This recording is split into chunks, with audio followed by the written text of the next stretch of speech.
अस्सलाम वालेकुम to all the students and viewers. Students, आज का हमारा जो टॉपिक है वो है फिज़िकल क्वांटिटीज़ और उसके यूनिट्स का। तो फिज़िकल क्वांटिटीज़ क्या होती हैं? आप लोगों ने इसकी 9th क्लास के अंदर डेफिनेशन पढ़ी थी कि वो क्वांटिटीज़ जिनको हम मेजर कर सकते हैं उन क्वांटिटीज़ को हम फिज़िकल क्वांटिटीज़ कहते हैं। तो इसकी डेफिनेशन जो आप लोगों ने पढ़ी थी वो थी quantities which can be measured, जिनको हम मेजर कर सकते हैं उन क्वांटिटीज़ को हम कहते हैं फिज़िकल क्वांटिटीज़। लेकिन यहाँ पर हम इसकी डेफिनेशन को थोड़ा सा चेंज कर देंगे और इसकी डेफिनेशन कुछ ऐसे बन जाएगी कि all those quantities in terms of which laws of physics can be describe, कि वो तमाम फिज़िकल क्वांटिटीज़ जिनसे हम फिज़िक्स के लॉज को डिस्क्राइब कर सकते हैं उनको हम कहते हैं फिज़िकल क्वांटिटीज़। तो क्या मतलब है इस बात का? तो मिसाल के तौर पे मैं यहाँ पे एक इक्वेशन लिख देता हूँ। आप लोगों ने इक्वेशन पढ़ी होगी न्यूटन्स के सेकंड लॉ की, और वो इक्वेशन थी F is equal to M A. तो स्टूडेंट्स, ये जो इक्वेशन है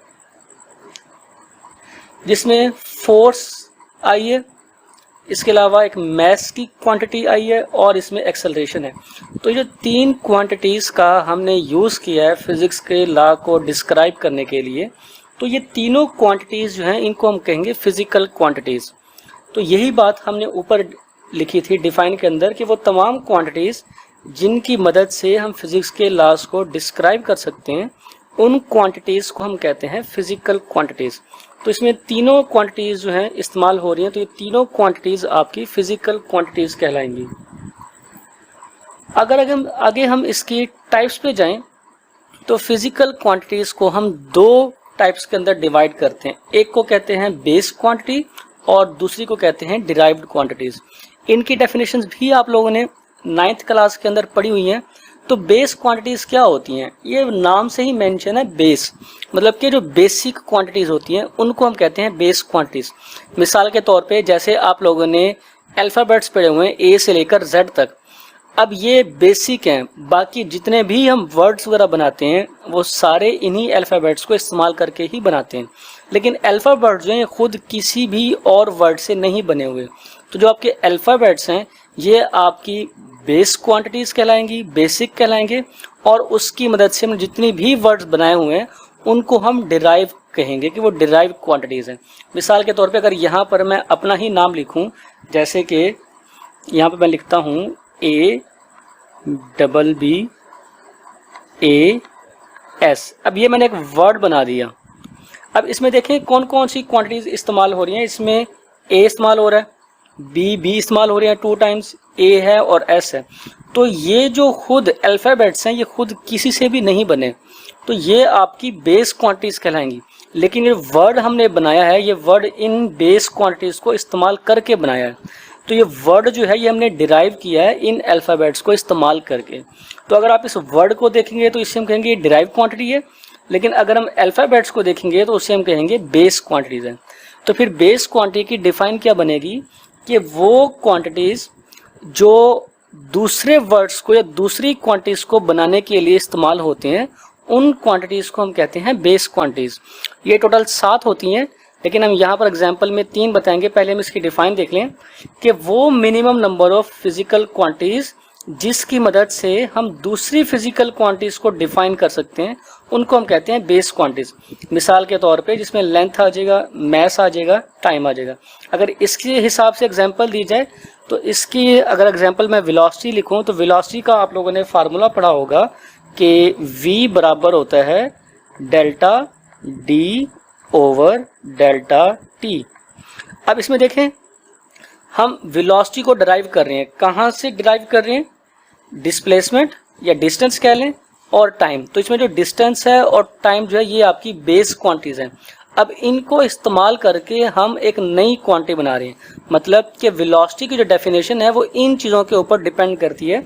और यही हमने यहाँ पे डिफाइन के अंदर कहा भी था कि वो फिज़िकल क्वांटिटीज़ जिनकी मदद से हम दूसरी फिज़िकल क्वांटिटीज़ को डिफाइन करते हैं उनको हम कहते हैं बेस क्वांटिटी।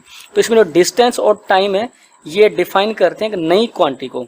तो जो डिस्टेंस और टाइम होगा ये आपकी बेस क्वांटिटी कहलाएगी, और वेलोसिटी जो है ये आपकी डिराइव क्वांटिटी कहलाएगी, क्योंकि वेलोसिटी को हमने डिराइव किया है इन दो की मदद से।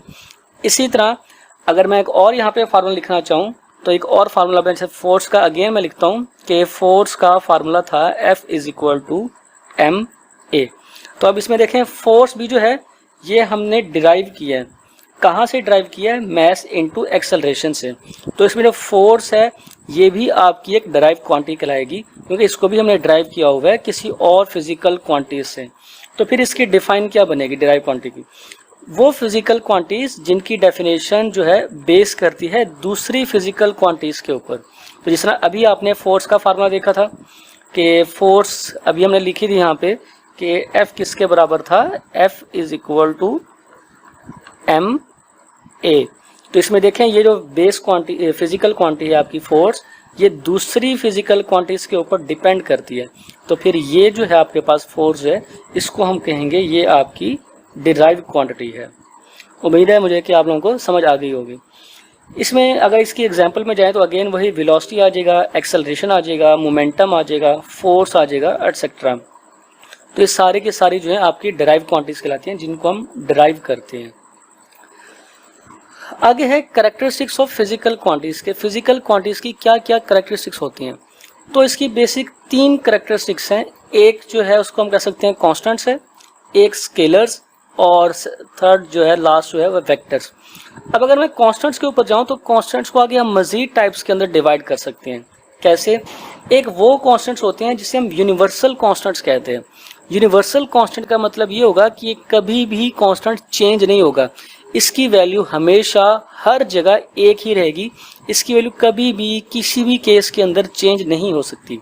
तो ऐसे कांस्टेंट्स को हम कहते हैं यूनिवर्सल कांस्टेंट्स। और इनकी एग्जांपल में जाऊं तो G है जिसे हम ग्रेविटेशनल कांस्टेंट कहते हैं, कैपिटल G, इसकी वैल्यू हमेशा कांस्टेंट होती है। C स्पीड ऑफ लाइट है, इसकी वैल्यू भी कांस्टेंट होती है। और H जो है प्लैंक्स कांस्टेंट है, इसका भी कांस्टेंट वैल्यू कभी भी चेंज नहीं होती, और इनके यूनिट्स भी होते हैं। अगर बेटा मैं यहाँ पर इस G की लिखना चाहूँ जो आप लोगों ने 9th क्लास के अंदर पढ़ी थी, वो इसकी वैल्यू थी G = 6.673 मल्टीप्लाई 10⁻⁻11, और इसका यूनिट था न्यूटन मीटर स्क्वायर पर किलोग्राम स्क्वायर। इसी तरह अगर मैं C की जो वैल्यू है जिसे हम स्पीड ऑफ लाइट भी कहते हैं, अगर मैं इसकी भी लिखना चाहूँ तो इसकी वैल्यू थी 3×10⁸, और इसका यूनिट था मीटर पर सेकंड। और लास्ट में अगर मैं H जिसे हम प्लैंक्स कांस्टेंट कहते हैं, इसकी अगर वैल्यू लिखूं तो इसकी वैल्यू होती है 6.63 मल्टीप्लाई 10⁻⁻34 जॉल सेकंड। ये H की वैल्यू होती है। कुछ कांस्टेंट्स ऐसे भी होते हैं जो वेरी करते हैं केस टू केस, जिनकी वैल्यूज किसी खास कंडीशंस के अंदर कुछ और होती है, अगर हम कंडीशन चेंज कर देंगे तो इनकी वैल्यू भी चेंज हो जाएगी। इसे एग्जांपल के तौर पे इसमें हम n ले सकते हैं। n यहाँ पर रिफ्रैक्टिव इंडेक्स भी कह सकते हैं आप, कि इसका एक तो कोई भी यूनिट नहीं होता जो कि प्योर रेशो होती है। अगर इसका फार्मूला अगर मैं लिखूँ यहाँ पे तो रिफ्रैक्टिव इंडेक्स का फार्मूला था n = c/v। अब इसमें देखें c आपके पास स्पीड है, स्पीड ऑफ लाइट को रिप्रेजेंट करता है, और v भी आपके पास स्पीड है। तो स्पीड का यूनिट मीटर पर सेकंड ऊपर भी आ जाएगा, और v का भी स्पीड है क्योंकि इसका यूनिट भी मीटर पर सेकंड आ जाएगा। तो दोनों के यूनिट्स आपस में कैंसिल आउट हो जाएंगे, तो n का कोई भी यूनिट नहीं आएगा। तो n जो है ये आपके पास क्या है, प्योर रेशो है, और इसका कोई भी यूनिट नहीं होता। तो ये ऐसा कांस्टेंट है जिसकी वैल्यू भी चेंज होती रहती है, रिफ्रैक्टिव इंडेक्स की कांस्टेंट वैल्यू की, और इसके अलावा इसका कोई भी यूनिट भी नहीं होता। नेक्स्ट जो है आपके पास ऐसे कांस्टेंट्स होते हैं जिनका यूनिट भी होता है लेकिन उनकी वैल्यू जो है वो चेंज होती रहती है। अब इसमें ईटा जो है ये कोफिशिएंट ऑफ विस्कोसिटी होता है, इसकी वैल्यू डिफरेंट मीडियम्स के लिए डिफरेंट होती है। इसी तरह के आप यहाँ पे दो नाम कह सकते हैं, इसे स्प्रिंग कांस्टेंट भी कह सकते हैं और इसे कूलम्ब्स कांस्टेंट भी कह सकते हैं, और इसकी वैल्यू भी केस टू केस चेंज होती रहती है। नेक्स्ट जो है वो स्मॉल जी है जिसे हम ग्रेविटेशनल एक्सेलरेशन कहते हैं, इसकी वैल्यू भी चेंज होती रहती है। आप लोगों ने आमतौर पे ज़मीन की सरफेस के ऊपर इसकी वैल्यू जो पड़ी थी 9th क्लास के अंदर वो 10 पड़ी थी। लेकिन हम ये भी कहते हैं कि जैसे जैसे हम हाइट के ऊपर जाते रहते हैं वैसे वैसे ही जी की वैल्यू चेंज होती रहती है, कम होती जाती है। तो कहने को तो ये कॉन्स्टेंट्स हैं, लेकिन इनकी वैल्यू जो है वो with respect to some medium या किसी भी इफेक्ट की वजह से चेंज होते रहते हैं। तो ये था सारा कॉन्स्टेंट्स के बारे में। नेक्स्ट जो है स्केलर्स है। स्केलर्स को भी आगे हम दो हिस्सों में डिवाइड कर सकते हैं। एक स्केलर्स वो होते हैं जिनके पास मैग्नीट्यूड मतलब के वैल्यू होती है और इसके साथ साथ यूनिट भी होते हैं। अगर इसकी एग्जांपल में जाएं तो हम डिस्टेंस कह सकते हैं, वर्क कह सकते हैं, पावर कह सकते हैं। तो इनके पास कोई ना कोई वैल्यू भी होगी और इनके साथ साथ इनका यूनिट भी होगा। मिसाल के तौर पे डिस्टेंस, जैसे हम कहते हैं कि हमने 500 डिस्टेंस जी कवर किया है, 500 मीटर्स कहते हैं या 500 किलोमीटर्स कहते हैं, तो इसके पास वैल्यू भी आ जाएगी और इसके पास यूनिट भी आ जाएगा। इसी तरह वर्क है, 20 जूल है, 50 जूल है, 100 जूल है, तो इसके पास न्यूमेरिकल वैल्यू भी है और इसका यूनिट भी होगा। इसी तरह पावर का यूनिट वॉट होता है। तो ये ऐसे कांस्टेंट स्केलर्स हैं जिनके पास मैग्नीट्यूड भी है मतलब कि न्यूमेरिकल वैल्यू भी है और इनके पास यूनिट भी होता है। लेकिन कुछ स्केलर्स क्वांटिटीज ऐसी भी होती हैं जिनके पास सिर्फ मैग्नीट्यूड होती है, वैल्यू होती है, लेकिन उनके पास कोई भी यूनिट नहीं होता। जिस तरह अभी पीछे हमने पढ़ा था प्योर रेशियोज के अंदर, कांस्टेंट्स के अंदर, कि रिफ्रैक्टिव इंडेक्स के पास वैल्यू तो होती है, डिफरेंट मीडियम्स के लिए रिफ्रैक्टिव इंडेक्स की वैल्यू चेंज तो होती रहती है, लेकिन इनका कोई भी यूनिट वगैरह नहीं होता। तो ये दोनों चीज़ें हैं, ये आ जाएगी स्केलर्स की कैटेगरी के अंदर। नेक्स्ट जो है वो वेक्टर्स आ जाएगा। वेक्टर के पास मैग्नीट्यूड भी होती है, यूनिट भी होता है और इनके पास डायरेक्शन भी होती है। ये तीनों चीज़ें वेक्टर्स रखते हैं, जिसकी एग्जांपल में हम डिस्प्लेसमेंट ले सकते हैं, वेलोसिटी ले सकते हैं या एक्सेलरेशन ले सकते हैं। इन सब के पास मैग्नीट्यूड भी होगी मतलब कि वैल्यू भी होगी, यूनिट भी होगा इनके पास और इनके पास डायरेक्शन भी होगी। तो ये तीन तरह की करैक्टरिस्टिक्स हैं किसी भी फिजिकल क्वांटिटीज़ के अंदर। नेक्स्ट, हम इन फिजिकल क्वांटिटीज के अंदर अगर हम बेस क्वांटिटीज को मेजर करना चाहें तो इनकी मेजरमेंट कैसे कर सकते हैं। तो किसी भी बेस क्वांटिटी की मेजरमेंट के दो स्टेप्स होते हैं। एक, द चॉइस ऑफ स्टैंडर्ड, कि सबसे पहले आपने एक स्टैंडर्ड जो है वो बनाना होता है। अब स्टैंडर्ड का मतलब ये है कि आप कुछ ऐसा डिसाइड कर लें कि जो कभी भी चेंज ना होता हो, जिसकी मदद से हम किसी भी चीज़ को मेजर कर सकते हो। मिसाल के तौर पे अगर मैंने किसी चीज़ का वज़न करना है, कोई चीनी वगैरह है या कोई भी चीज़ है मेरे पास जिसका मैंने वज़न करना है, तो वज़न करने के लिए मुझे पास कोई ना कोई एक चीज़ रखनी पड़ेगी जिसके अंदाजे से या जिसके हिसाब से मैं चीनी को या चावल वगैरह को मेजर कर सकता हूँ। तो यहाँ पर हम एग्जाम्पल ले सकते हैं, जैसे कि ये ऑब्जेक्ट्स हैं, इनको हम स्टैंडर्ड के तौर पे रख लेते हैं। मिसाल के तौर पे जैसे कि ये एक ऑब्जेक्ट है, अब इसकी जो है फर्ज कर लेते हैं कि इसका मैस है वो 200 ग्राम है। तो इसको मैंने स्टैंडर्ड के तौर पे उठा लिया कि जब मैं किसी भी क्वांटिटी को मेजर करूंगा तो मैं इसके हिसाब से मेजर करूंगा कि उसका मैस क्या 200 ग्राम है या नहीं है। तो इसको हमने क्या कर लिया, एक स्टैंडर्ड बना लिया है जिसकी मदद से हम दूसरी किसी भी क्वांटिटी को मेजर कर सकते हैं। अब मेजरमेंट करने का तरीका क्या होता है, तो ये एक तराजू था जिसकी मदद से हम किसी भी क्वांटिटी को मेजर करते हैं।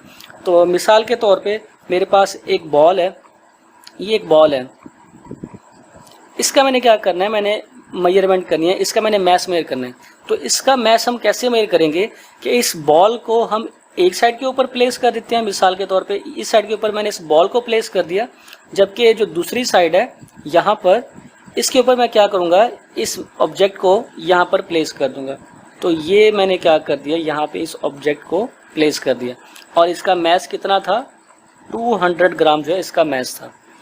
तो आप देखेंगे कि जब ये यहाँ पर बैलेंस हो जाएगा तो हम कहेंगे क्योंकि इस ऑब्जेक्ट का मैस 200 ग्राम है और ये ऑब्जेक्ट इसको बैलेंस कर रहा है, तो इसका मतलब ये कि इस बॉल का मैस भी 200 ग्राम ही होगा। तो इस बॉल का मैस हमने कैसे मेजर किया, इस ऑब्जेक्ट के साथ इसको कंपेयर करके, और इस ऑब्जेक्ट को हमने स्टैंडर्ड रखा हुआ था कि इसका जो मैस है वो कितना होगा, 200 ग्राम होगा। तो नेक्स्ट जो पॉइंट है यहाँ से आपको समझ आ जाएगा कि इसके अंदर हमने क्या किया, प्रोसीजर किया। क्या प्रोसीजर किया, कंपेयर किया। किस चीज़ को कंपेयर किया, क्वांटिटी को जिसको हमने मेजर करना है, किसके साथ कंपेयर करना है, स्टैंडर्ड के साथ। तो बिल्कुल उसी तरह जिस तरह हमने यहाँ पर एक इस ऑब्जेक्ट को प्लेस किया जो कि स्टैंडर्ड था, इसको हमने कंपेयर किया दूसरे ऑब्जेक्ट के साथ जिसको हमने मेजरमेंट करनी थी, जिसकी मेजरमेंट करनी थी। तो ये आपके पास किसी भी बेस क्वांटिटी की मेजरमेंट के लिए दो चीज़ों का होना ज़रूरी है, एक स्टैंडर्ड होना चाहिए और दूसरा प्रोसीजर प्रॉपर एक तरीकाकार होना चाहिए जिसकी मदद से हम उस बेस क्वांटिटी को मेजर करेंगे। नेक्स्ट जो है characteristics of an ideal standard, कि किसी भी आइडियल स्टैंडर्ड की क्या क्या कैरेक्टरिस्टिक्स होनी चाहिए। तो आइडियल स्टैंडर्ड की भी दो कैरेक्टरिस्टिक्स होना ज़रूरी है। वो दो कैरेक्टरिस्टिक्स कौन सी हैं? एक तो उसे एक्सेसिबल होना चाहिए। एक्सेसिबल मीन्स कि हर जगह मौजूद हो। ऐसा ना हो कि आप कोई ऐसा स्टैंडर्ड बना दें, जैसे कि यहाँ पर ये हमने ऑब्जेक्ट्स रखे हैं, तो फर्ज कर लें कि ये जो लोहे के बने हुए हैं, तो आप स्टैंडर्ड जब भी बनाएं किसी ऐसे ऑब्जेक्ट को इस्तेमाल करें जो हर कंट्री के अंदर हर जगह अवेलेबल हो। अगर फॉर एग्जांपल ये लोहे के ना होते या किसी और ऑब्जेक्ट के होते, फॉर एग्जांपल अगर हम यूरेनियम को उठा लेते हैं मैथ्स के मेजरमेंट के लिए, तो यूरेनियम हर कंट्री के अंदर मौजूद नहीं है, तो फिर ये प्रॉब्लम करेगा। तो हमने स्टैंडर्ड के लिए जब भी उठाना है कोई ऐसी चीज़ को उठाया जाता है जो हर मुल्क के अंदर हर जगह के ऊपर इजीली अवेलेबल हो। तो लोहा क्योंकि तकरीबन मुल्क के हर पूरी दुनिया के हर मुल्क के पास है, तो इसीलिए फिर हम इसको स्टैंडर्ड के तौर पे उठा लेते हैं। तो फिर फर्स्ट पॉइंट बनेगा वो ये बनेगा कि जब भी आपने स्टैंडर्ड बनाना हो तो उसके लिए आप ऐसी चीज़ उठाएंगे जो हर जगह एक्सेसिबल हो, अवेलेबल हो। सेकंड कि वो इनवेरिएबल होना चाहिए। इनवेरिएबल मीन्स कि विद टाइम या विद सर्टेन कंडीशंस उसमें कोई चेंज ना आ जाए। मिसाल के तौर पे जब सर्दियां होती हैं या गर्मियां होती हैं तो चीज़ों के अंदर चेंज आ जाता है, उनकी लेंथ बढ़ जाती है या कम हो जाती है, या जब हम हाइट के ऊपर जाते हैं तो उसके अंदर तो उसमें कुछ चेंजिंग वगैरह आ सकती है। तो इन चीज़ों से वो आज़ाद होना चाहिए, उसमें किसी भी किस्म की कोई भी वेरिएशन नहीं आनी चाहिए। तो इसलिए हम कहते हैं कि जो आपका स्टैंडर्ड होना चाहिए वो इनवेरिएबल हो, उसमें किसी भी किस्म की कोई भी चेंज वगैरह ना आए। तो किसी भी आइडियल स्टैंडर्ड के पास दो प्रॉपर्टीज़ होना ज़रूरी है, एक एक्सेसिबल हर जगह अवेलेबल हो, और सेकंड इनवेरिएबल जिसमें किसी भी किस्म की कोई भी तब्दीली वगैरह ना हो। तो यहाँ तक जो था ये फिजिकल क्वांटिटीज़ के बारे में था। अब नेक्स्ट लेक्चर में हम इनके यूनिट्स के बारे में पढ़ेंगे।